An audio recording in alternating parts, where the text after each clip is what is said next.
From graphic novel to feature film, now to anime TV series. Is Scott Pilgrim worth another adaptation? Let's talk about it. What's going on, everyone? Welcome to Movie Emporium's TV review of the Netflix original series, Scott Pilgrim Takes Off. This, of course, is based off the graphic novel series from Bryan Lee O'Malley.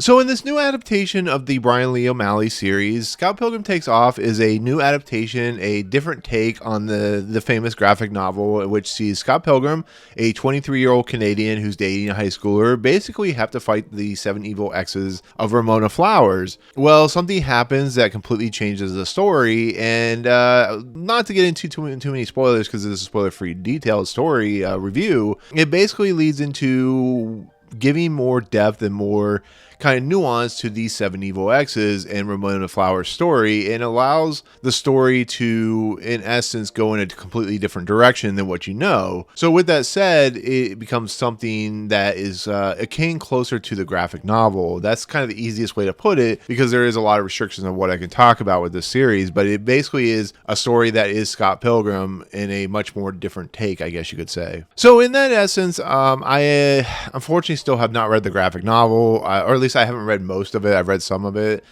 So the Edgar Wright film is kind of where I gravitate towards when it comes to this material, and I love that film. I think it's absolutely one of the most underrated action kind of geeky films of all time. I think it's like one of the most unique films of all time, and so on and so forth. And so when I saw that they were doing an anime adaptation for it, I was like, cool, Bryan Lee O'Malley is a pretty competent creator of, graphic novels and, art and animation, and them doing an anime spin on it is very much in that realm. It's kind of what his material is kind of known for. But the most interesting thing about this idea, this reinvention or readaptation of this series, is not the fact they're going in a completely different direction, because that's the type of thing that happens when you try to be new and unique. It's the fact they're bringing back all the original actors from the movie to do the voice work. So you're getting Michael Cera, Michael Elizabeth Winstead, you're getting Brie Larson and Chris Evans, and everybody you can think of. It's literally all the actors and actresses that were in that adaptation.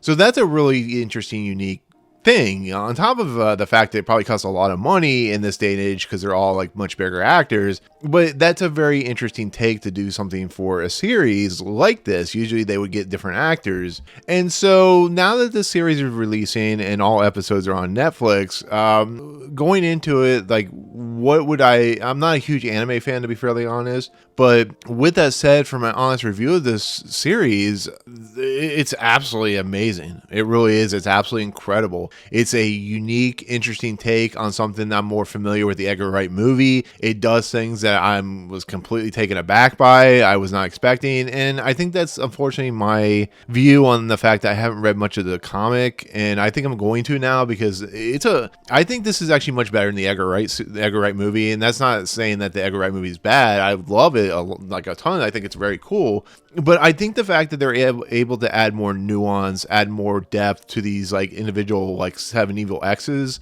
and take them in completely new directions, I think that's really fun and really kind of unique. And I think the fact that they still keep what these characters are and what they represent to Romana, and add a new flair to it. It's impressive. I wish I could talk about it in spoiler depth. That's the unfortunate nature of getting review copies early, is you have to follow those rules. But I just absolutely love the tenacity and kind of the irreverent nature and kind of the meta nature, and the fact that it's using things that you may recognize and doing things that you may not recognize. And it's just, I completely fell in love with it. I fell in love with every episode, how unique it is, and how it focuses on maybe one individual of the evil exes, and how it spins the story around. It's an absolutely fantastic adaptation of a series that is just really kinetic and really energetic, and features just a lot of really cool stuff. This is a geek's kind of fantastical dream on just what it's doing, and it's an absolutely incredible adaptation. It really is. And for somebody who's not a huge fan of anime, I really appreciate what Netflix is doing with stuff like this, and with stuff like, Cyberpunk and Castlevania, and all these series that are geek culture type, video games or series of comic books or graphic novels.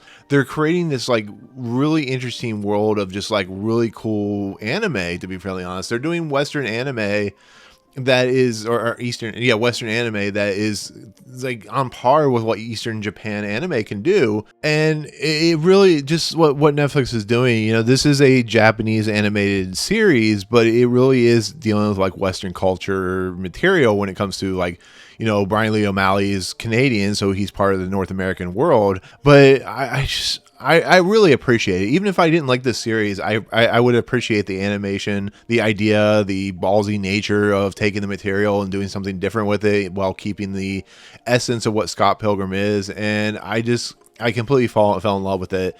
Like I said, it goes in a completely different direction if you only know the movie, so it will kind of throw you off guard. But I think what it does, I think with the fact that you get the voice actors back, even like I said, the ones that are bigger now, like Brie Larson and Kieran Culkin and Michael Cera and Mary Elizabeth Winstead and all those people, Chris Evans, and you know, everybody that's in this. I think if you give it a chance, even if you don't like the first episode, I think you will fall in love with it because it really is spectacular.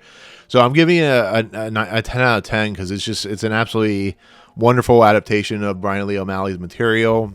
And it goes places. It really does. I don't even want to even spoil it for you because I think living the moment of what this series is doing is absolutely fantastic. So overall, a fantastic adaptation of Scott Pilgrim. You'll understand why it's called Scott Pilgrim Takes Off.